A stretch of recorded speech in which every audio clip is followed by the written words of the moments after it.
जय श्री राम दोस्तों, स्वागत है आपका अपने चैनल स्टूडेंट पॉइंट वीडी में। तो आई होप आप सभी लोग अच्छे होंगे। तो जैसा कि आप सभी को पता है, हम केमिस्ट्री की सीरीज आपके लिए लेके आए हैं जो कि मेडिकल और नॉन मेडिकल दोनों के लिए ये रहने वाली है। तो इस बार जो हमारा टारगेट रहेगा दोस्तों, वो क्या रहेगा कि आपके 30 आउट ऑफ 30 मार्क्स आए केमिस्ट्री में। तो हम ऐसा कंटेंट आपको क्रिएट करके देंगे कि उससे बाहर आपको कुछ भी नहीं आएगा। सिर्फ हमारी 25 लेके 28 तक वीडियोस रहने वाली है और वीडियो कोई भी 1 घंटे से ऊपर नहीं रहेगी। तो अगर आपको हमारी वीडियो पसंद आती हो तो जल्दी से कमेंट बॉक्स में एक छोटा सा हार्ट जरूर करें। हमारे चैनल पर नए हो दोस्तों तो चैनल को सब्सक्राइब, लाइक और शेयर जरूर करें। तो आज की वीडियो में हम पढ़ने वाले हैं इक्विलिब्रियम के बारे में। तो कुछ इंपॉर्टेंट टॉपिक या थोड़ा थोड़ा इक्विलिब्रियम चैप्टर से क्वेश्चन आपको देखने को मिल जाते हैं एग्जाम में। तो शुरू करते हैं हम आज की वीडियो। तो सबसे पहले आपको पता होना चाहिए इक्विलिब्रियम होता क्या है। तो जैसा कि आप यहां पे देख पा रहे होंगे स्क्रीन पर, equilibrium is the state eight which the concentration of the reactant and the product does not change with time. Equilibrium एक ऐसी स्टेट है जिसमें रिएक्टेंट की कंसंट्रेशन किसके बराबर हो जाती है दोस्तों? प्रोडक्ट के बराबर हो जाती है। तो यही हमारे पास इक्विलिब्रियम की डेफिनेशन रहती है। तभी हम इसको बोलते हैं rate of forward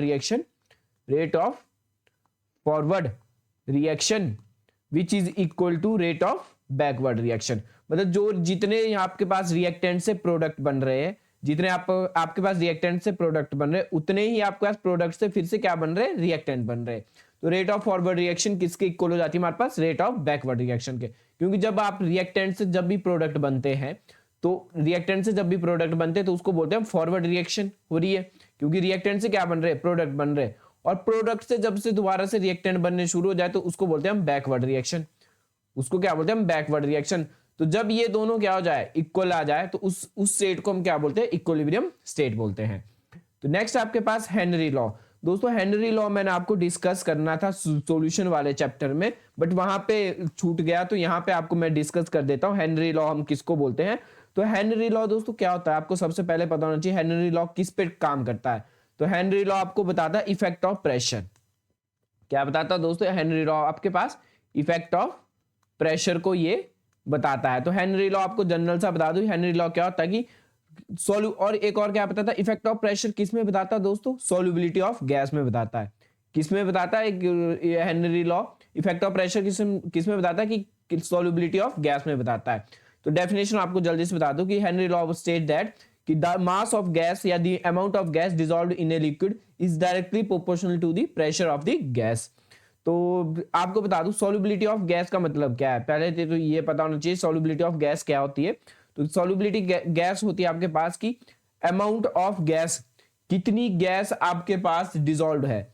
amount of gas dissolved in liquid में कितनी आपके पास गैस डिसॉल्व्ड है उसे क्या बोलते हैं हम? सॉल्युबिलिटी बोलते हैं। तो आपको पता होना चाहिए कि आपके पास जो प्रेशर रहता है, प्रेशर किसके डायरेक्टली प्रोपोर्शनल रहता है? आपके पास सॉल्युबिलिटी ऑफ गैस के डायरेक्टली प्रोपोर्शनल रहता है। तो मैं यहां पे आपको रब कर लेता हूं, यहां पे लिखता हूं इसको दोबारा से कि आपके पास हेनरी लॉ क्या बोलता है कि pressure is directly proportional to solubility of gas. Pressure is directly proportional to solubility of gas. और सॉल्युबिलिटी क्या होती है दोस्तों? The amount of gas dissolve in liquid में कितनी गैस डिसॉल्व है उसे क्या बोलते हैं हम? सॉल्युबिलिटी बोलते हैं। तो आपको और एक और चीज आपको बता दूं कि जो हमारे पास प्रेशर होता है, अब सॉल्युबिलिटी किस पे डिपेंड करती है? आपके पास कंसंट्रेशन पे डिपेंड करती है। सॉल्युबिलिटी किस पे डिपेंड कर रही है? कंसंट्रेशन पे डिपेंड कर रही है। और कंसंट्रेशन टर्म्स कौन कौन सी होती है दोस्तों? आपको ये भी पता होना चाहिए। तो कंसंट्रेशन आपके पास कौन कौन सी टर्म रहती है? आपके पास मोलैरिटी आपके पास कंसंट्रेशन टर्म है। मोलैलिटी आपके पास कंसंट्रेशन टर्म्स होती है, ठीक है। मोल फ्रैक्शन आपके पास कंसंट्रेशन टर्म्स होता है। नॉर्मलिटी आपके पास कंसंट्रेशन टर्म्स होती है। तो ये जितनी भी टर्म्स होती है, मोलैरिटी, मोल फ्रैक्शन, नॉर्मलिटी, ये सारी कौन सी टर्म्स होती है आपके पास? कंसंट्रेशन में हम इसको क्या करते हैं? मेजर करते हैं। तो प्रेशर किसके डायरेक्टली प्रोपोर्शनल हुआ दोस्तों? आपका कंसंट्रेशन के डायरेक्टली प्रोपोर्शनल हुआ।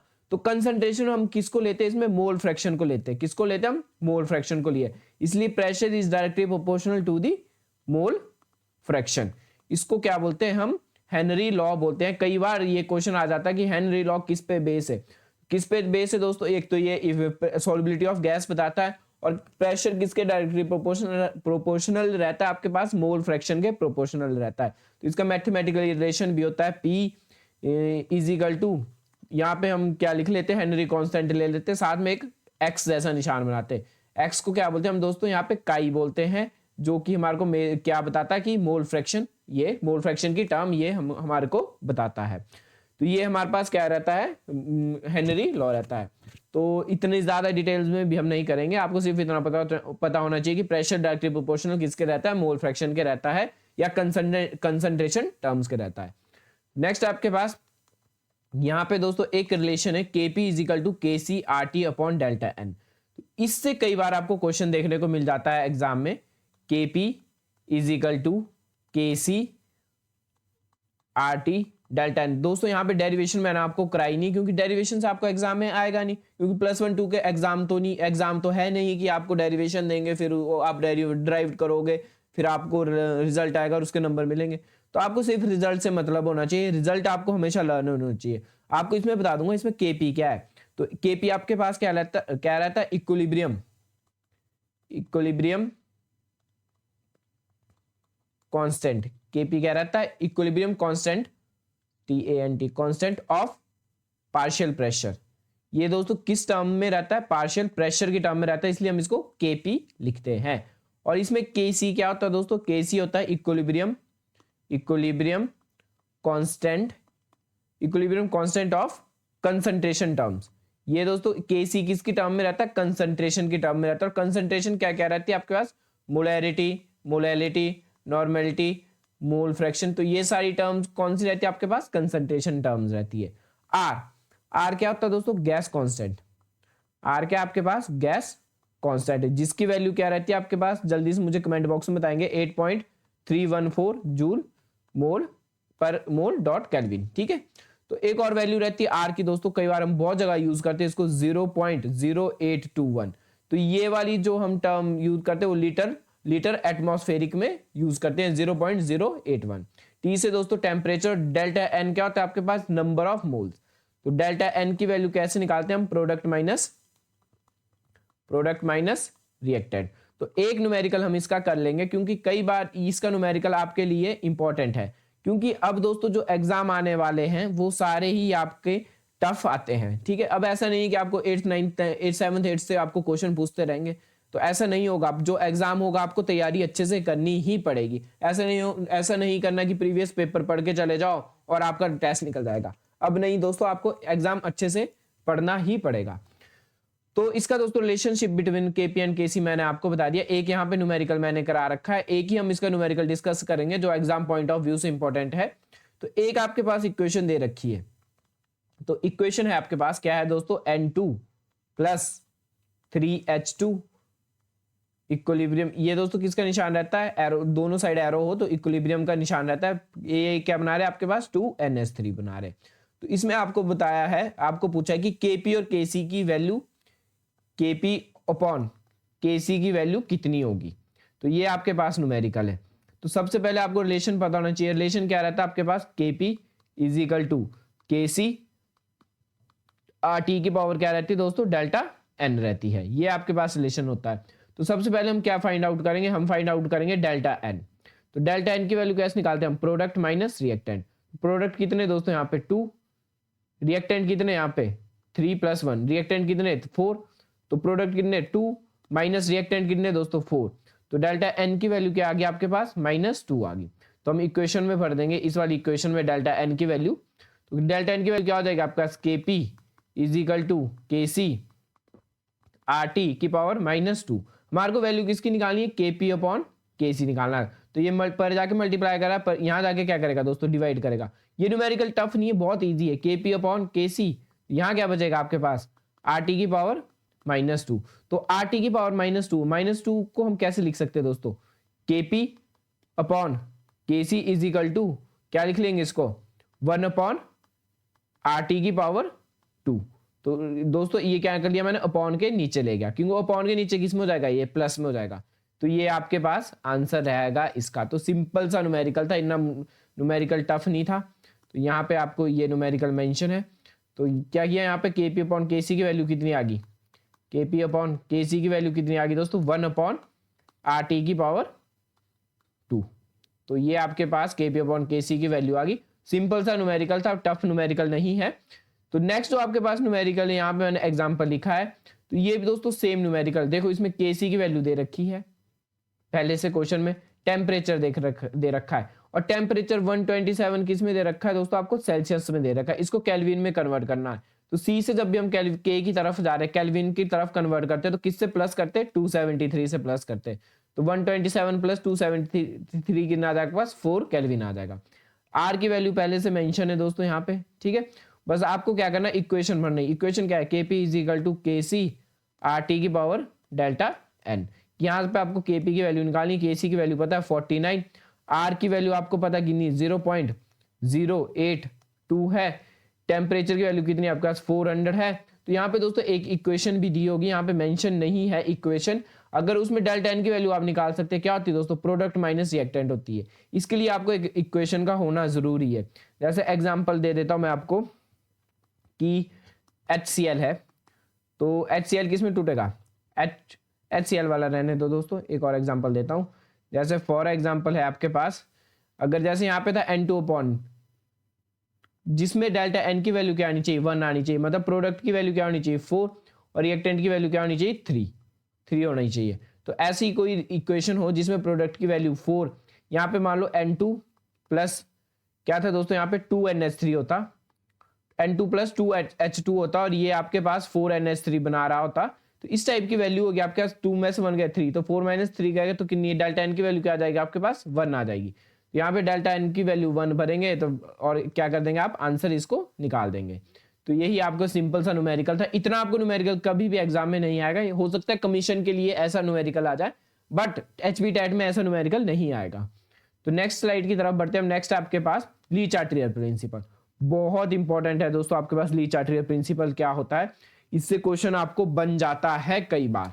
तो ली चार्ट्रियर प्रिंसिपल आपको पता होना चाहिए। Le Chatelier principle state that if a system at equilibrium experience a change in concentration, temperature or a pressure, the equilibrium will shift in a direction that the counteract the change। तो definition से आपको समझ नहीं आ रहा होगा, मैं आपको general सा एक एग्जांपल दूंगा।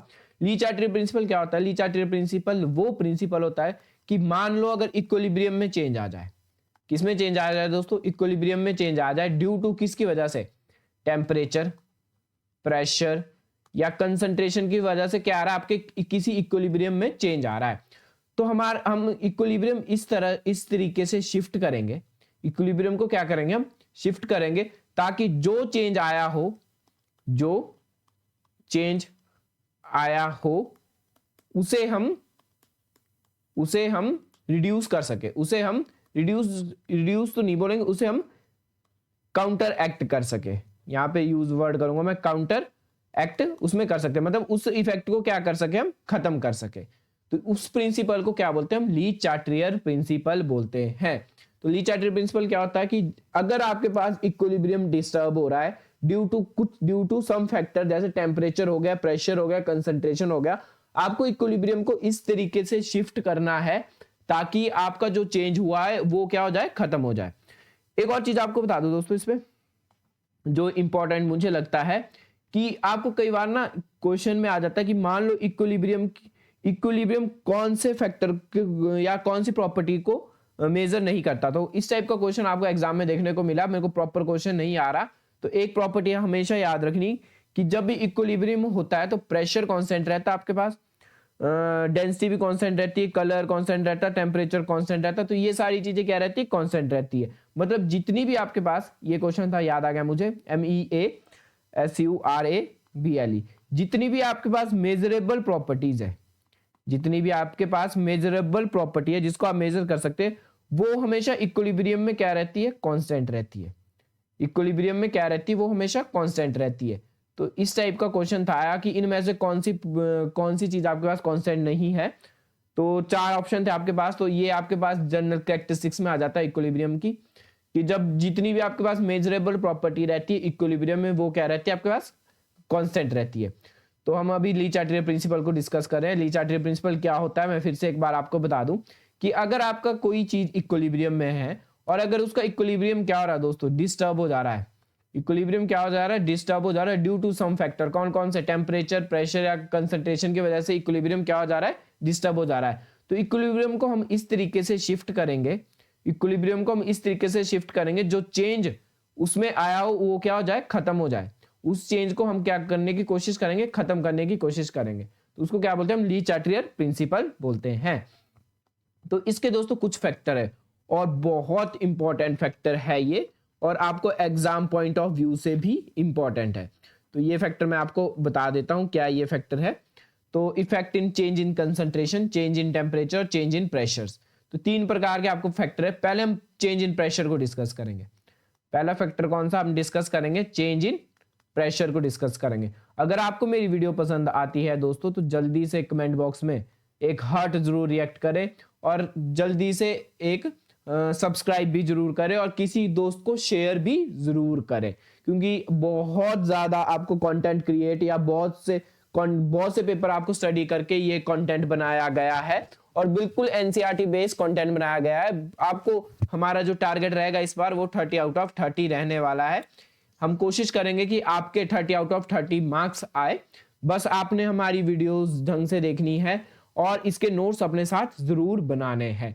और अगर आपको हमारी पीडीएफ चाहिए तो आप हमें डायरेक्ट इंस्टाग्राम पे मैसेज कर सकते हैं, जिसका लिंक आपको डिस्क्रिप्शन बॉक्स में भी मिल जाएगा, या आप हमें सर्च करके student.vd नाम से हमारा इंस्टा अकाउंट है, वहां आप हमें मैसेज कर दे। मैं आपको पीडीएफ एक मिनिमम प्राइस में आपको पीडीएफ प्रोवाइड करवा दूंगा। मिनिमम प्राइस हमने इसलिए रखा क्योंकि दोस्तों जो हमारी पीडीएफ बनाते हैं उन्हें भी हमें कुछ चार्ज करना पड़ता है, तो इसलिए आपको मिनिमम प्राइस में हम आपको पीडीएफ प्रोवाइड करवा देंगे। तो सबसे पहले हम पढ़ेंगे चेंज इन प्रेशर। तो आपको बता दूं, चेंज इन प्रेशर हमेशा याद रखना कि इक्विलिब्रियम वहां को शिफ्ट होगा। इक्विलिब्रियम हिंदी में मैं आपको पूरा डिस्कस करके पढ़ाऊंगा। इक्विलिब्रियम शिफ्ट अगर हम प्रेशर को इंक्रीज करेंगे, एक और पहले आपको बता दूं, अगर प्रेशर हम इंक्रीज कर रहे हैं तो इक्विलिब्रियम शिफ्ट वहां को होगा जहां पे नंबर ऑफ मोल्स क्या होंगे दोस्तों, कम होंगे। नंबर ऑफ मोल्स क्या होंगे आपके पास, कम होंगे। तो वहां को क्या होगा, इक्विलिब्रियम क्या होगा, शिफ्ट होगा। मतलब जहां पे नंबर ऑफ मोल्स क्या है, लेसर होंगे, तो इक्विलिब्रियम वहां को शिफ्ट होगा। तो हमेशा याद रखना। और जब हम प्रेशर डिक्रीज करेंगे, अगर हम प्रेशर डिक्रीज करेंगे तो इक्विलिब्रियम वहां को शिफ्ट होगा जहां पर नंबर ऑफ मोल्स क्या रहेंगे आपके पास, ग्रेटर होंगे। नंबर ऑफ मोल्स क्या रहेंगे आपके पास, ग्रेटर होंगे, तो इक्विलिब्रियम वहां को शिफ्ट होगा। तो इसका एक हम एग्जांपल करेंगे जो आपको अच्छे से बता देगा कि इक्विलिब्रियम कहां को शिफ्ट होगा। तो एक एग्जांपल लिखते हैं हम, रिएक्शन लिखेंगे हम एक CO plus H2, 3 molecules of H2, CO plus 3 molecules of H2, यहाँ पे इक्विलिब्रियम है। और ये बना रहा है आपके पास CH4 प्लस H2O। तो सबसे पहले आपको पता होना चाहिए नंबर ऑफ मोल्स। तो यहाँ पे दोस्तों नंबर ऑफ मोल्स कितने, product side number of moles कितने, यहाँ पे नंबर ऑफ मोल्स कितने। तो नंबर ऑफ मोल्स कितने दोस्तों, H2O के साथ भी 1 है, CH4 के साथ भी 1 है, तो नंबर ऑफ मोल्स कितने यहाँ पे दोस्तों 2 है। और यहाँ पे नंबर ऑफ मोल्स कितने, 3 H2O के साथ है, एक किसके साथ है आपके पास, CO के साथ, कार्बन मोनोऑक्साइड के। तो यहाँ पे टोटल नंबर ऑफ मोल्स कितने हुए, 4। टोटल नंबर ऑफ मोल्स कितने हुए दोस्तों, यहाँ पे 4 हुए। तो अगर अब आपके पास क्वेश्चन आता है कि अगर प्रेशर इंक्रीज होगा, अब मैं पूछ रहा हूं आपके पास कि प्रेशर क्या कर रहा है, इंक्रीज कर रहा है। तो इस इक्वेशन में प्रेशर इंक्रीज कर रहा है, प्रेशर क्या कर रहा है, इंक्रीज कर रहा है। तो इस इक्वेशन में नंबर ऑफ मोल्स कहां को शिफ्ट होंगे, या ये जो आपके पास इक्वेशन है ये फॉरवर्ड डायरेक्शन में शिफ्ट होगी कि बैकवर्ड डायरेक्शन में शिफ्ट होगी। तो मैंने आपको अभी यहां पे बताया कि जब भी प्रेशर इंक्रीज करते हैं, जब भी क्या करते हैं हम प्रेशर इंक्रीज करते हैं, तो इक्विलिब्रियम शिफ्ट वहां को होते हैं जहां पे नंबर ऑफ मोल्स कम है। तो यहाँ पे जब प्रेशर इंक्रीज करे तो इक्विलिब्रियम कहां को शिफ्ट होंगे, जहां पे नंबर ऑफ मोल्स कम है। और नंबर ऑफ मोल्स कम किस साइड है दोस्तों, प्रोडक्ट वाली साइड, इस साइड नंबर ऑफ मोल्स कम है, तो इक्विलिब्रियम कहां को शिफ्ट होंगे, आगे को। तो इक्विलिब्रियम कहां शिफ्ट हो रहा है आपके पास, फॉरवर्ड डायरेक्शन में। इक्विलिब्रियम कहां शिफ्ट होगा आपके पास, फॉरवर्ड डायरेक्शन में। तो इस टाइप का क्वेश्चन आपको आ जाता है कि बताओ इक्विलिब्रियम कहां शिफ्ट हो रहा है, फॉरवर्ड डायरेक्शन शिफ्ट हो रहा है या बैकवर्ड डायरेक्शन शिफ्ट हो रहा है। तो इक्विलिब्रियम कहां शिफ्ट हो रहा है, फॉरवर्ड डायरेक्शन में शिफ्ट हो रहा है। एक और न्यूमेरिकल आपको देता हूं, ठीक है। तो न्यूमेरिकल है आपको एक और, तो न्यूमेरिकल है आपको मान लो PCl5, ये टूट रहा है आपके पास PCl3 प्लस Cl2 में टूट रहा है। तो मुझे बताओ जब प्रेशर इंक्रीज करेंगे, प्रेशर इंक्रीज कर रहे हैं तो इक्विलिब्रियम कहां को शिफ्ट होगा दोस्तों? प्रेशर इंक्रीज करेंगे तो इक्विलिब्रियम कहां को शिफ्ट होगा? जल्दी से मैं बताओ। तो यहाँ पे नंबर ऑफ मोल्स कितने, नंबर ऑफ मोल्स कितने दोस्तों? यहाँ पे 2, यहाँ पे नंबर ऑफ मोल्स कितने? 1। जल्दी से नंबर ऑफ मोल्स कितने? यहाँ 2 है, यहाँ पे कितने? 1। तो प्रेशर इंक्रीज करते तो इक्विलिब्रियम कहां शिफ्ट होता है? जहां पे कम नंबर ऑफ मोल्स हो। प्रेशर इंक्रीज करेंगे तो इक्विलिब्रियम शिफ्ट कहां को होगा? नंबर ऑफ मोल जहां कम हो तो नंबर ऑफ मोल किस साइड है? बैकवर्ड डायरेक्शन पे। तो यहाँ पे दोस्तों प्रेशर इंक्रीज होगा तो इक्विलिब्रियम कहां को शिफ्ट होगा? बैकवर्ड डायरेक्शन को शिफ्ट होगा। वहीं अगर प्रेशर डिक्रीज करेंगे, प्रेशर को क्या करें हम? डिक्रीज करें। प्रेशर डिक्रीज करेंगे तो इक्विलिब्रियम कहां को शिफ्ट होता है? जहां पे नंबर ऑफ मोल्स क्या हो? ज्यादा हो। तो यहाँ पे प्रेशर डिक्रीज करेंगे तो डायरेक्ट नंबर ऑफ इक्विलिब्रियम कहां को शिफ्ट होगा? फॉरवर्ड डायरेक्शन को शिफ्ट होगा। ये आपके पास इफेक्ट ऑफ प्रेशर था। नेक्स्ट फैक्टर है आपके पास effect of temperature, effect of change in temperature. अब नेक्स्ट आपका टेम्परेचर। अब आपको टेम्परेचर में बताना कि इक्विलिब्रियम कहां को शिफ्ट होगा। अगर हम टेम्परेचर इंक्रीज करेंगे, ध्यान से रखना दोस्तों, अगर हम टेम्परेचर पहले बताएंगे हम इंक्रीज, अगर टेम्परेचर क्या कर रहा है? इंक्रीज होगा या डिक्रीज होगा? टेम्परेचर इंक्रीज होगा या डिक्रीज होगा? अगर टेम्परेचर इंक्रीज कर रहा है, क्योंकि मैंने क्या बोला था, इक्विलिब्रियम तभी आपका डिस्टर्ब होता है जब इनमें से कोई टेम्परेचर, प्रेशर या कंसंट्रेशन में से क्या हो आपके पास कुछ आपके पास चेंज हो जाए, तो आपके पास इक्विलिब्रियम क्या हो जाता है? डिस्टर्ब हो जाता है। और उसको ठीक करते हम, जो उसके इफेक्ट को हम कम करते हैं उसे क्या बोलते हैं? हम ली चार्टियर प्रिंसिपल बोलते हैं। अगर टेम्परेचर इंक्रीज हो रहा है तो इक्विलिब्रियम शिफ्ट होगा एंडोथर्मिक रिएक्शन की तरफ। कहां को शिफ्ट होगा? एंडोथर्मिक रिएक्शन की तरफ क्या होगा? इक्विलिब्रियम शिफ्ट होगा। और अगर टेम्परेचर डिक्रीज हो रहा है तो इक्विलिब्रियम शिफ्ट होगा एक्सोथर्मिक रिएक्शन की तरफ। इसको एग्जांपल से आपको समझाऊंगा दोस्तों, बस आपको इतना पता होना चाहिए शिफ्ट कहां को हो रहा है। ठीक है, अगर टेम्परेचर इंक्रीज हो रहा है तो इक्विलिब्रियम शिफ्ट होगा एंडोथर्मिक वाली रिएक्शन की तरफ, और अगर टेम्परेचर डिक्रीज कर रहा है तो इक्विलिब्रियम शिफ्ट होगा एक्सोथर्मिक वाली रिएक्शन की तरफ। तो आइए इसका एक आपको एग्जांपल के साथ इसको समझाते हैं। एग्जांपल लेंगे हम, कोई क्वेश्चन लेते हैं। 2NO2 ये किस में टूट रहा है? N2O4 में टूटेगा ये। ठीक है, और डेल्टा एच दिए रखा है दोस्तों, डेल्टा एच दे रखा है आपके पास -57.2। ये आपके पास डेल्टा एच की वैल्यू पहले से इक्वेशन में क्या है? मेंशन है। अब दोस्तों डेल्टा एच अगर आपके पास नेगेटिव है,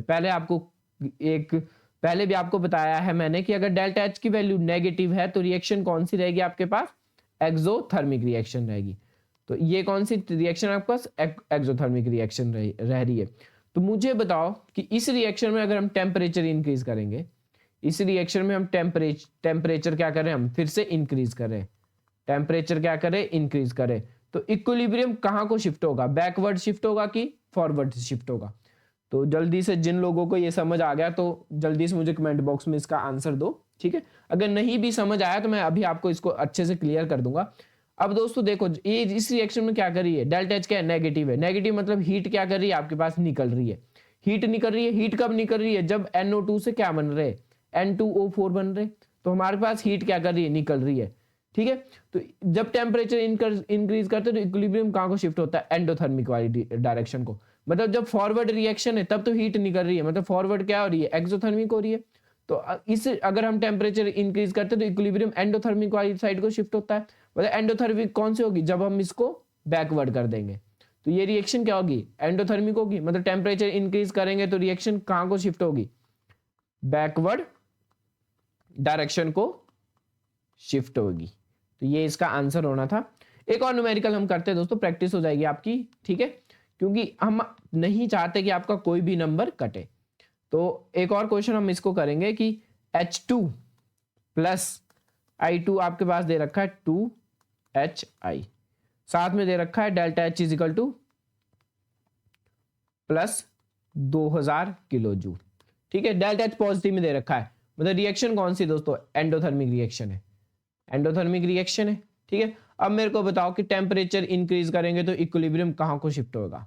तो जल्दी से मुझे कमेंट बॉक्स में बता दो दोस्तों। आप लोग कमेंट बॉक्स में आंसर भी नहीं करते और हर्ट भी नहीं रिएक्ट करते, तो मैं आपको बार बार बोल रहा हूं, अगर आपको हमारी वीडियो पसंद आती है तो दोस्तों जितने व्यूज आने चाहिए उतने ही क्या होने चाहिए, कमेंट बॉक्स में हर्ट भी होने चाहिए।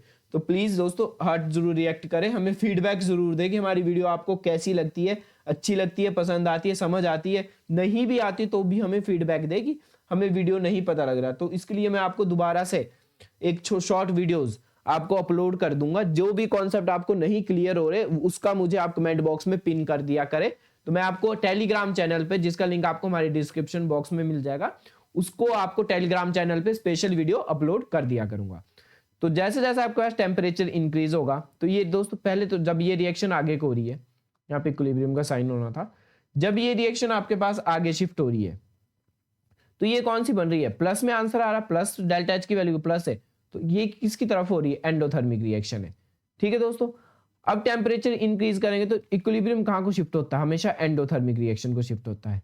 ठीक है, इक्विलिब्रियम कहां को शिफ्ट होता है, एंडोथर्मिक वाली रिएक्शन को शिफ्ट होता है। तो जैसे हम टेम्परेचर इंक्रीज करेंगे तो इक्विलिब्रियम कहां को शिफ्ट होगा, इक्विलिब्रियम कहां को शिफ्ट होगा दोस्तों, एंडोथर्मिक वाली शिफ्ट को होगा, मतलब फॉरवर्ड की तरफ को ये शिफ्ट होएगा। तो एक और आपको क्वेश्चन यहीं से बता दूं कि कैटलिस्ट, इसको अपने पास नोट कर ले, कई बार ये ऑप्शन में आ जाता है कि इनमें से बताओ कि इक्विलिब्रियम को कौन डिस्टर्ब नहीं करता। तो catalyst does not shift the equilibrium. Catalyst कभी भी इक्विलिब्रियम को क्या करता है, शिफ्ट नहीं करता। कैटलिस्ट का कोई रोल नहीं होता इक्विलिब्रियम को शिफ्ट करने में। तो ये क्वेश्चन भी आपको कई बार 4 ऑप्शन दे रखे होते हैं, टेम्परेचर, प्रेशर, कंसंट्रेशन और कैटलिस्ट, इनमें से कौन सा इक्विलिब्रियम को शिफ्ट नहीं करता, तो कौन सा नहीं शिफ्ट करता, कैटलिस्ट शिफ्ट नहीं करता। तो यही आपके पास थे। चेंज इन कंसंट्रेशन इतना इंपॉर्टेंट नहीं है, ये 2 इंपॉर्टेंट है, मैंने आपको बता दिए। नेक्स्ट आपका अरहेनिस कॉन्सेप्ट, तो ये भी हमने पहले पढ़ रखा है, तो बार बार मैं आपको रिपीट नहीं करूंगा। अगर आपने नहीं पढ़ रखा तो मेरे प्रीवियस वीडियोस देख लो, वहां पे मैंने आपको अरहेनिस, ब्रोंस्टेटेड, लॉरी कॉन्सेप्ट और आपको लुईस बेस वाला कॉन्सेप्ट पढ़ा रखा है। तो जल्दी से वीडियो देखो, वहां पे आपको अच्छे से समझ आ जाएगा। तो नेक्स्ट आपका अरहेनिस जल्दी जल्दी बता देता हूं। अरहेनिस क्या होते हैं दोस्तों, कमेंट बॉक्स में आप मुझे बता सकते हो।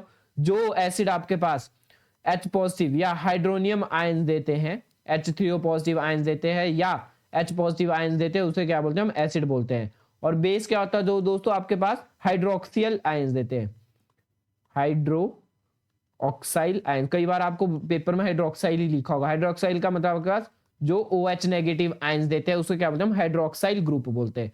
तो जो हाइड्रोक्साइल आयन देते हैं वो बेस होते हैं, और जो हाइड्रोनियम, यहां क्या लिखूंगा मैं, जो हाइड्रोनियम आयंस देते हैं वो क्या होते हैं आपके पास, एसिड होते हैं। ये आपके पास अरहेनिस कॉन्सेप्ट था।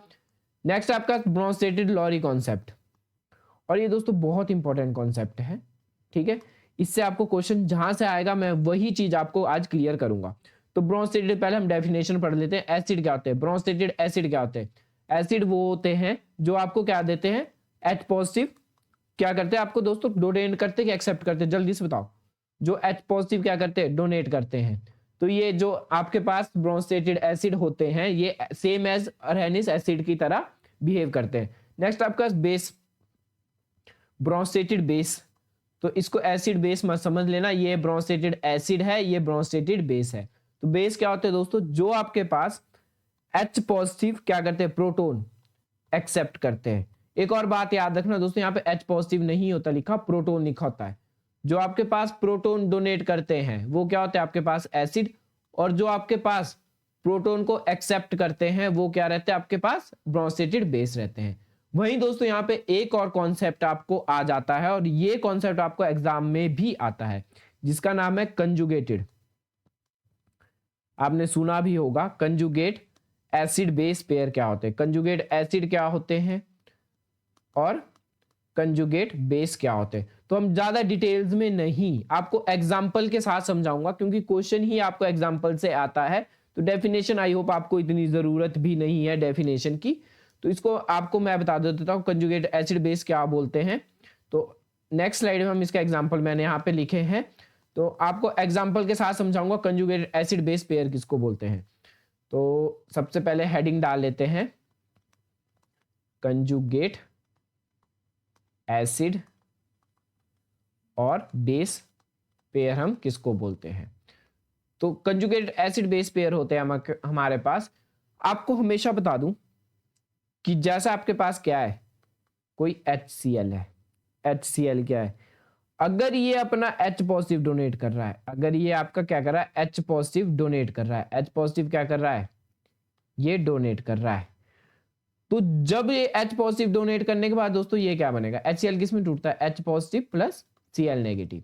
तो H पॉजिटिव डोनेट करने के बाद इसका क्या बन रहा है, क्या बच रहा है, इसमें Cl नेगेटिव बच रहा है। जो ये Cl नेगेटिव होगा दोस्तों, ये क्या बनेगा, इसका कंजुगेट बेस बनेगा। ये क्या बनेगा, कंजुगेट बेस बनेगा। दोस्तों समझ आ गया आपको कंजुगेट एसिड बेस क्या होते हैं? जो भी आपका, जब भी H पॉजिटिव डोनेट करेंगे हम, तो H पॉजिटिव डोनेट करने के बाद जो बचेगा आपके पास, वो क्या होगा, आपका कंजुगेट बेस होगा। वहीं आपके पास दोस्तों जैसे H2O है, एक और है, यहां पे मैंने क्या कर दिया, प्लस एक H पॉजिटिव। जहां पे दोस्तों H पॉजिटिव क्या होगा, आपके पास एक्सेप्ट करेंगे, जहां पे H पॉजिटिव को क्या करेंगे, H पॉजिटिव को क्या करेंगे, एक्सेप्ट करेंगे। वो जब एक्सेप्ट करने के बाद ये क्या बनेगा दोस्तों, ये क्या बनेगा आपके पास, H3O पॉजिटिव बन जाएगा। तो H3O पॉजिटिव इसका क्या होगा दोस्तों, कंजुगेट एसिड होगा। ये क्या होगा इसका, H3O पॉजिटिव इसका कंजुगेट एसिड होगा। अभी हम बहुत से एग्जांपल इसमें करेंगे, आपको पूरा ये कॉन्सेप्ट क्लियर करके जाऊंगा। अगर आपको ये कॉन्सेप्ट क्लियर हो गया तो मुझे कमेंट बॉक्स में आप छोटा सा हर्ट जरूर रिएक्ट करेंगे दोस्तों, अगर आपको ये वाला कॉन्सेप्ट क्लियर हो गया। और हमारे चैनल को सब्सक्राइब नहीं किया तो चैनल को सब्सक्राइब भी जरूर करेंगे। तो ये वाला कॉन्सेप्ट है आपके पास, ठीक है। अब एक और एग्जांपल हम लेंगे, क्योंकि एग्जांपल से ही आपको क्वेश्चन आएगा। यहां पे मैंने एक और चीज आपको स्किप कर दी, वो हम इस एग्जांपल में कंप्लीट करेंगे। जैसे आपके पास HNO2 है, क्वेश्चन आएगा आपके पास, HNO2 का आप कंजुगेट बेस बनाओ, HNO2 का क्या बनाओ, आपके पास कंजुगेट बेस बनाओ। तो HNO2 का कंजुगेट बेस क्या होगा, कंजुगेट बेस क्या बताया दोस्तों मैंने अभी आपको, जो क्या करता है, H पॉजिटिव डोनेट करता है। कंजुगेट बेस से हमने ऐसे याद रखना, जो H पॉजिटिव डोनेट करता है। तो जब ये H पॉजिटिव डोनेट करेगा तो क्या बचेगा, NO2 बचेगा। जब ये H पॉजिटिव डोनेट करेगा तो NO2 बचेगा। पर ये आंसर आपका गलत हो जाएगा दोस्तों। क्या बोल रहा हूं मैं, ये आंसर आपका क्या हो जाएगा, गलत हो जाएगा। क्यों आंसर ये गलत होगा, ये भी इसका रीजन बताता हूं। क्योंकि जब भी H पॉजिटिव डोनेट करेंगे तो H पॉजिटिव किस में टूटेगा, H positive plus NO2 negative में टूटेगा।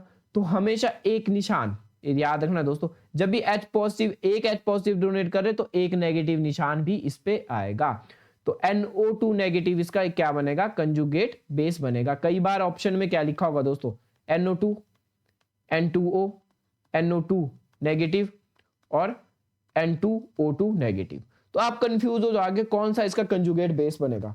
तो इसका सही आंसर क्या होना था, कौन सा इसका कंजुगेट बेस बनेगा, NO2 नेगेटिव इसका कंजुगेट बेस बनेगा। और जब भी हम H पॉजिटिव एक्सेप्ट कराते हैं तो हमेशा एक पॉजिटिव साइन भी क्या होता है, ऐड होता है। जैसे एक एग्जांपल हम और करेंगे, टेंशन नहीं लेनी दोस्तों, आपको ये कॉन्सेप्ट आपका बिल्कुल क्रिस्टल क्लियर करके हम जाएंगे। जैसे फॉर एग्जांपल आप CN नेगेटिव पहले दिया है, आपको बोला इसका कंजुगेट एसिड बनाओ। CN नेगेटिव का क्या बनाओ दोस्तों, कंजुगेट एसिड बनाओ। तो कंजुगेट एसिड क्या होता है, जिसमें हम H पॉजिटिव क्या करवाते हैं, एक्सेप्ट करवाते हैं। क्या करवाते हैं, एक्सेप्ट कराते हैं। तो इसका कंजुगेट एसिड क्या होगा, HCN, ठीक है, या HCN नेगेटिव या CNH या H2NC, ठीक है। तो कंजुगेट एसिड क्या होगा दोस्तों इसका, जल्दी से मुझे इसका आंसर दो। इसका कंजुगेट एसिड क्या होगा आपके पास, सही आंसर क्या होगा इसका। तो इसका सही आंसर क्या रहेगा आपके पास, इसका सही आंसर रहेगा HCN। क्या रहेगा इसका सही आंसर, HCN। क्यों HCN रहा, देखो दोस्तों CN नेगेटिव पे क्या था आपके पास, एक नेगेटिव चार्ज था, ठीक है। और जब भी आप H पॉजिटिव को क्या करवाते हैं, एक्सेप्ट कराते हैं, तो एक पॉजिटिव चार्ज भी क्या करवाते हैं, आप एक्सेप्ट कराते हैं। एक पॉजिटिव चार्ज भी उसमें क्या होता है, ऐड होता है। तो एक ही पॉजिटिव चार्ज और एक ही क्या आपके पास नेगेटिव चार्ज है। तो ये एक पॉजिटिव एक नेगेटिव है, तो ये क्या बन जाता है, न्यूट्रल बन जाता है। तो इसका आंसर क्या होना था आपके पास, HCN होना था। एक और एग्जांपल हम करते हैं, टेंशन नहीं लेनी दोस्तों, आपको एक कॉन्सेप्ट क्लियर करवा के ही यहां से जाऊंगा। बस आप जल्दी से कमेंट बॉक्स में एक छोटा सा हर्ट जरूर रिएक्ट करें अगर आपको ये समझ आ रहा है। जैसे फॉर एग्जांपल आपके पास OH नेगेटिव है, OH नेगेटिव का मैंने बोला आपके पास कंजुगेट एसिड बनाओ। OH नेगेटिव का कंजुगेट एसिड क्या होगा। तो OH नेगेटिव का कंजुगेट एसिड क्या होगा दोस्तों, जल्दी से मुझे बताओ। इसमें हम क्या कंजुगेट एसिड क्या करते हैं, एक H पॉजिटिव क्या करते हैं हम एक्सेप्ट करवाते हैं, एक H पॉजिटिव ऐड करवाते, तो एक H पॉजिटिव इसमें ऐड करवा देंगे, तो ये क्या बनेगा H पॉजिटिव OH नेगेटिव है, ठीक है। तो एक पॉजिटिव है एक नेगेटिव है, तो क्या बन जाएगा H2O बन जाएगा, ठीक है। क्या बन जाएगा, दो H बन जाएंगे यहाँ पे, और एक ही पॉजिटिव है एक ही नेगेटिव, तो क्या बन जाएगा न्यूट्रल बन जाएगा, तो H2O क्या आ जाएगा, इसका कंजुगेट एसिड आ जाएगा। तो एक और एग्जांपल आपको करवाता हूं, टफ सा एग्जांपल करते हैं, ठीक है दोस्तों। सिंपल तो आपने कर लिया आई होप। जैसे H2O है, मुझे बताओ H2O का आपने कंजुगेट एसिड भी बनाना है, कंजुगेट एसिड भी इसका बनाओ, और इसी का ही आपके पास कंजुगेट बेस भी बनाओ, कंजुगेट एसिड और कंजुगेट बेस दोनों बनाओ। तो सबसे पहले हम क्या बनाएंगे, इसका कंजुगेट एसिड बनाएंगे। सबसे पहले क्या बनाएंगे हम, इसका कंजुगेट एसिड बनाएंगे। और कंजुगेट एसिड जब भी हम बनाते हैं तो जल्दी से मुझे बताओ क्या करते हैं हम, H पॉजिटिव को क्या करते हैं हम एक्सेप्ट करवाते हैं, तो इसको H पॉजिटिव को हम क्या कराएंगे, इसमें ऐड करवाएंगे, तो ये पहले से क्या है H2O है, तो साथ में क्या करेंगे एक H पॉजिटिव एक्सेप्ट कराएंगे, तो ये क्या बन जाएगा H3O। और जब ये H पॉजिटिव एक्सेप्ट होता है तो एक पॉजिटिव साइन भी यहाँ पे एक्सेप्ट होता है, इस पे कोई नेगेटिव साइन नहीं था दोस्तों, कोई अगर इस पे नेगेटिव साइन होता तो यहाँ पे क्या हो जाना था, न्यूट्रल हो जाना था ये। अगर इस पे कोई नेगेटिव साइन होना था यहाँ पे क्या हो जाना था, न्यूट्रल हो जाना था, ठीक है। और तो इसकी वजह से क्या है, यहाँ पे H3O ही आना था, पर यहाँ पे कोई आपके पास क्या है नेगेटिव निशान नहीं है, कोई भी आपके पास क्या है नेगेटिव निशान नहीं है, जिसकी वजह से क्या हो रहा है दोस्तों, यहाँ पे क्या आ रहा है H3O पॉजिटिव आ रहा है। वहीं इसका अगर हम कंजुगेट बेस बनाएंगे, वहीं इसका हमारे को क्या बनाना है, कंजुगेट बेस बनाना है। तो कंजुगेट बेस क्या होता है, जिसमें दोस्तों H पॉजिटिव को क्या करवाते हैं हम डोनेट करवाते हैं, तो H2O में H2O है आपके पास, ठीक है, इसका एक H पॉजिटिव हमारे को डोनेट करवाएंगे, तो क्या बचेगा यहाँ पे OH, ठीक है। और जब भी डोनेट करवाते तो एक नेगेटिव साइन लगता है, तो OH नेगेटिव इसका क्या आ जाएगा आपके पास, OH नेगेटिव क्या आ जाएगा, इसका कंजुगेट बेस आ जाएगा। तो आई होप आपको कंजुगेट एसिड बेस समझ आ गए होंगे, बहुत सिंपल से कॉन्सेप्ट थे, इतना कोई इसमें मुश्किल नहीं था। नेक्स्ट आपके पास लुईस कॉन्सेप्ट। तो लुईस कॉन्सेप्ट क्या था आपके पास, लुईस कॉन्सेप्ट होते हैं आपके पास क्या, जो भी आपके पास क्या करवाते इलेक्ट्रॉन, इसमें इलेक्ट्रॉन वाला कॉन्सेप्ट चलता था, जो ब्रोंसेटेड था वो प्रोटॉन के लिए होता था। तो लुईस के लिए क्या होता है, इलेक्ट्रॉन अगर एक्सेप्ट हो रहा है, इलेक्ट्रॉन क्या हो रहा है एक्सेप्ट हो रहा है, तो आपके पास बनेगा एसिड, क्या बनेगा आपके पास एसिड। और अगर इलेक्ट्रॉन आपके पास डोनेट हो रहे, अगर इलेक्ट्रॉन आपके पास डोनेट हो रहे तो क्या बनेंगे आपके पास बेस बनेंगे। तो लुईस एसिड क्या होते हैं, जो इलेक्ट्रॉन को एक्सेप्ट करते हैं, और बेस क्या होते हैं, जो इलेक्ट्रॉन को डोनेट करते हैं। एग्जाम्पल दोस्तों इसका बहुत इंपॉर्टेंट है, एग्जाम्पल से इससे क्वेश्चन आ चुका है HPTET में। आपको लुईस एसिड का एग्जाम्पल दे दूं BF3, क्योंकि ये जो तीन एग्जाम्पल है आपके पास BF3 AlCl3 और एक SO3 और SnCl4, ये चार एग्जाम्पल आपको लर्न करने ही करने हैं, इससे क्वेश्चन आपको एग्जाम में आ जाता है। तो BF3 AlCl3 SO3 और SnLO4 ये चारों आपके पास क्या रहते हैं, लुईस एसिड रहते हैं। और लुईस बेस के एग्जांपल कौन से होंगे दोस्तों, जो इलेक्ट्रॉन डोनेट करेंगे। और इलेक्ट्रॉन डोनेट कौन करता है, जिस पे आपके पास क्या होगा लोन पेयर होगा, जैसे आपके पास NH3 है, NH3 पे हमेशा लोन पेयर होता है, तो इसके पास लोन पेयर है, तो इसके पास इलेक्ट्रॉन पेयर क्या है एक्स्ट्रा है, तो एक्स्ट्रा है तो ये क्या करेगा डोनेट करेगा, तो ये क्या रहता है आपके पास लुईस बेस रहता है। जैसे आपके पास एल्कोहल ग्रुप हो गया ROH, ठीक है, तो इसमें क्या होता है दोस्तों, आपके पास लोन पेयर होते हैं ऑक्सीजन पे, तो जो इस पे लोन पेयर होंगे वो क्या कर सकते हैं डोनेट कर सकते हैं, और जो भी इलेक्ट्रॉन डोनेट करता है वो क्या होता है लुईस बेस होता है। तो ऐसे भी आप इसको लर्न कर सकते हैं। नेक्स्ट आपके पास आयोनिक प्रोडक्ट ऑफ वाटर। तो आयोनिक प्रोडक्ट ऑफ वाटर क्या रहता है आपके पास, आयोनिक प्रोडक्ट ऑफ वाटर आपको बता दूं। अच्छा, पीएच हमारे पास जो होती है, पीएच की वैल्यू हमेशा 7 ही क्यों होती है, पीएच की वैल्यू क्या होती है 7 क्यों होती है, तो इसलिए हम इसका आयोनिक प्रोडक्ट निकालते हैं। बस आपने इतना याद रखना कि जो KW होता है वो होता है आपके पास किस पे डिपेंड करता हो, H3O पॉजिटिव, H3O पॉजिटिव और OH नेगेटिव पे डिपेंड करता है, जिसकी वैल्यू हम कैलकुलेट करके कितनी आती है 10⁻⁻14 आती है। और पीएच क्या होता है आपके पास, पीएच होता है negative logarithm of H3O positive, ठीक है। तो इसको वैल्यू भर देते हैं हम, pH is equal to negative log of 10⁻⁻14।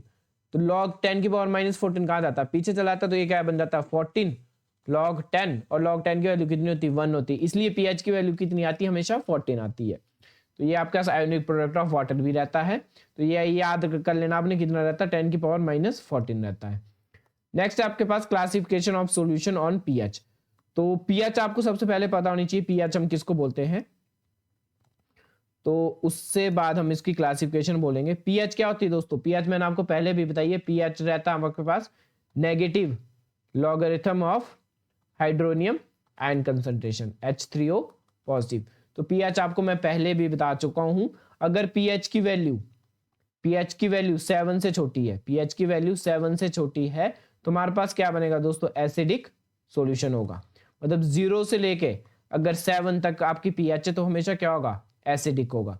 और अगर 7 पीएच की वैल्यू 7 है तो क्या होगा, न्यूट्रल। अगर पीएच की वैल्यू 7 से लेके 14 तक है, मतलब 7 से ज्यादा है तो क्या रहेगा आपके पास, बेसिक रहेगा। तो ये तो छोटे छोटे कॉन्सेप्ट आई होप आपको पता हो गया।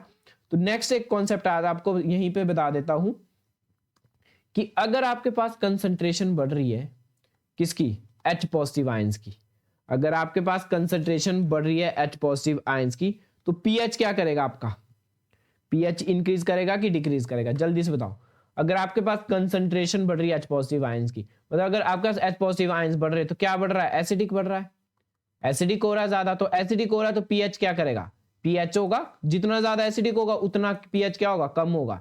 मतलब पीएच क्या होता है, इनवर्सली प्रोपोर्शनल होता है कंसंट्रेशन ऑफ, यहां पे लिख लेता हूं मैं, पीएच क्या होता है दोस्तों आपके पास, इनवर्सली प्रोपोर्शनल होता है concentration of H positive ions की। अगर H पॉजिटिव का आयंस की कंसंट्रेशन डिक्रीज करी तो पीएच क्या करेगा, इंक्रीज करेगा। और H पॉजिटिव का कंसंट्रेशन क्या करी, अगर आपके पास इंक्रीज करी तो पीएच क्या करेगा, डिक्रीज करेगा। क्योंकि अगर देखो H पॉजिटिव बढ़ रहा है तो ज्यादा एसिडिक होगा, और ज्यादा एसिडिक होगा तो पीएच की वैल्यू उतनी छोटी जाती जाएगी, 7 6 5 4 3 2 1, ये होती है पीएच की वैल्यू। अगर बहुत ज्यादा एसिडिक है तो पीएच कितना आ जाएगा, 1 आ जाएगा। और बहुत ज्यादा एसिडिक है मतलब उसमें कंसंट्रेशन क्या है, ज्यादा है। तो ये वाला क्वेश्चन भी आपको एग्जाम में आ चुका है कि अगर हम कंसंट्रेशन H पॉजिटिव की बढ़ती है तो पीएच क्या करता है, पीएच क्या होता है, डिक्रीज होता है, क्योंकि वो ज्यादा एसिडिक होता है, ज्यादा एसिडिक होगा तो पीएच उतनी डिक्रीज होती जाएगी। तो नेक्स्ट आपके पास, अच्छा दोस्तों यहाँ पे मैंने आपको न्यूमेरिकल मेंशन नहीं किया, एक न्यूमेरिकल आपको करा देता हूं, अभी तक एग्जाम में नहीं आया है पर आपको एक न्यूमेरिकल करवा देता हूं, क्योंकि क्या भरोसा एग्जाम में एचपी टैट वाले क्या डाल दे, उनका वैसे ही कोई भरोसा नहीं है। तो आपको एक पीएच निकाल का क्वेश्चन करवा देता हूं कि कैलकुलेट द पीएच ऑफ 10 की पावर -2 मोलर HCl। इसकी आपको क्या निकालनी है, पीएच निकालनी है। तो इसकी पीएच निकालने, पीएच का फॉर्मूला क्या, पहले आपको पता होना चाहिए HCl किस में टूटता है। तो HCl किस में टूटता है दोस्तों, H positive plus Cl negative में टूटता है। तो H पॉजिटिव की वैल्यू दे रखी है आपके पास कितनी, 10 की पावर -2। और पीएच का फॉर्मूला क्या होता है दोस्तों, पीएच क्या होता है आपके पास, pH is equal to negative logarithm of H positive ions. तो H पॉजिटिव का आयंस की वैल्यू दे रखी है 10 की पावर -2, तो pH is equal to negative logarithm of क्या होगा दोस्तों, 10 की पावर -2, ये होगा, ठीक है। और लॉग का फार्मूला होता है कि लॉग अगर a की पावर b हो तो ये b कहां चल जाता है, लॉग के पीछे चल जाता है। मतलब 10 की पावर क्या है आपके पास, -2 है, तो -2 कहां चल जाएगा, लॉग से पीछे चल जाएगा। तो pH क्या बन जाएगा आपके पास, -2, और माइनस इसके साथ पहले से है दोस्तों, ये बाहर रखना, माइनस इंटू -2 और log 10 की वैल्यू आपको पता कितनी होती है, 1 होती है। तो ये क्या बन जाएगा आपका, pH is equal to -2 minus into -2 into 1, ठीक है। तो माइनस माइनस क्या बन जाएगा, 1, तो पीएच कितनी आ गई आपके पास, 2 आ गई। तो ये आपके पास न्यूमेरिकल होता है, सिंपल सा न्यूमेरिकल है। आपने अगला न्यूमेरिकल आपको घर के लिए प्रैक्टिस के लिए दे देता हूं कि आपको पीएच निकालनी 10.4 मोलर H2SO4 की।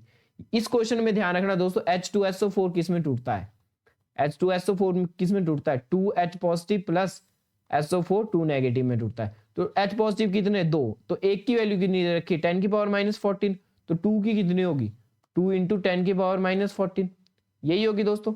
और लॉग की वैल्यू क्या होगी अब, 2 इंटू 10 की पावर -14, ठीक है। तो ये क्या हो जाएगा, जब भी लॉग मल्टीप्लाई में होता है तो लॉग का फार्मूला होता है कि लॉग जब भी क्या होगा दोस्तों, a मल्टीप्लाई b होगा तो किसके बराबर आ जाता है, log a plus log b के बराबर आ जाता है। तो माइनस log 2 प्लस log 10 की पावर -14, ठीक है दोस्तों, यही होगा 10 की पावर -14 नहीं दोस्तों, 10 की पावर -4, सॉरी यहाँ पे 10 की पावर -4 है, 10 की पावर -14 रहने दो दोस्तों, बहुत ये तो तब गलत हो जाएगा आपका न्यूमेरिकल, 10 की पावर -4। तो log 2 की वैल्यू आपको पता होनी चाहिए दोस्तों 0.30, ठीक है, और माइनस बाहर ही लेंगे हम, प्लस log 10 की पावर -4 की वैल्यू कितनी आ जाएगी, 4 आ जाएगी। तो ये कितना आ जाएगा आपका -0.30 -4, तो कितना आ जाएगा +4, क्योंकि यहाँ पे कितनी आएगी दोस्तों ये वैल्यू -4 आएगी। तो ये कितना आ जाएगा +4, तो ये आ जाएगा आपका 3.70। तो आप जो भी आपके पास इक्वेशन होती है सॉल्व करने का, वो आप घर में प्रैक्टिस किया करो, क्योंकि पेपर में भी आपको खुद ही सॉल्व करना है। तो नेक्स्ट आपके पास बफर सॉल्यूशन क्या होते हैं, लास्ट टॉपिक हमारा वीडियो का। तो बफर सॉल्यूशन हमेशा रहते हैं जो आपके पास पीएच को चेंज करने से रोके, मतलब टू RESIST, रजिस्ट मैन होता रोकना, to resist the change of pH, to resist the change of pH को क्या बोलते हैं हम, बफर सॉल्यूशन बोलते हैं। बफर सॉल्यूशन बोलते हैं जो पीएच को आपको चेंज करने से रोके, to resist the change of pH by adding a small amount of acid या बेस, मतलब कुछ एसिड और बेस को ऐड करने से हम क्या, हमारी पीएच क्या हो जाती है, चेंज होने से रुक जाती है। इसका सबसे बेस्ट एग्जांपल आपको देता हूं, जैसे कि आप खाना खाते हो, ठीक है, अगर कई बार हम एसिडिक चीजें ज्यादा खा लेते हैं, तो एसिडिक चीजें ज्यादा खा लेता है, तो हमारा एक इसका एग्जांपल आपको बता दूं, जो बफर सॉल्यूशन का एक एग्जांपल है, जो आपका बफर सॉल्यूशन क्या होता है, नेचुरल बफर सॉल्यूशन का एग्जांपल आपका ब्लड, हमारा जो नेचुरल बफर सॉल्यूशन बोलेंगे हम इसको, किसको बोलते हैं हम, ब्लड को बोलते हैं अपने। क्यों बोलते हैं ये भी आपको बताता हूं। कई बार हम खाना खा लेते हैं, थोड़ा सा एसिडिक होगा, तो हमारे ब्लड की पीएच कितनी होती है दोस्तों, आपको पता होनी चाहिए 7.34 से लेके 7.42 तक, तो ये हमारे पास ब्लड की पीएच रहती है। तो अगर हमने खाना एसिडिक खा लिया, तो हमारी ब्लड की पीएच भी क्या हो जाती है दोस्तों, चेंज होनी चाहिए, ब्लड की पीएच भी तो क्या हो जानी चाहिए, चेंज हो जानी चाहिए, क्योंकि हमने एसिडिक खाया, तो ब्लड की पीएच थोड़ी सी चेंज हो जाए।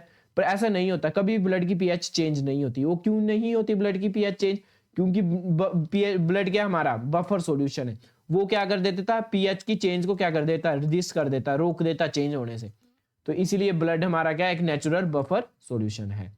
तो यही हमारे पास बफर सॉल्यूशन होता है। आपको कई बार डेफिनेशन आ जाती है कि टू पीएच की चेंज को कौन रोकता है, to resist the change in pH is called a buffer solution.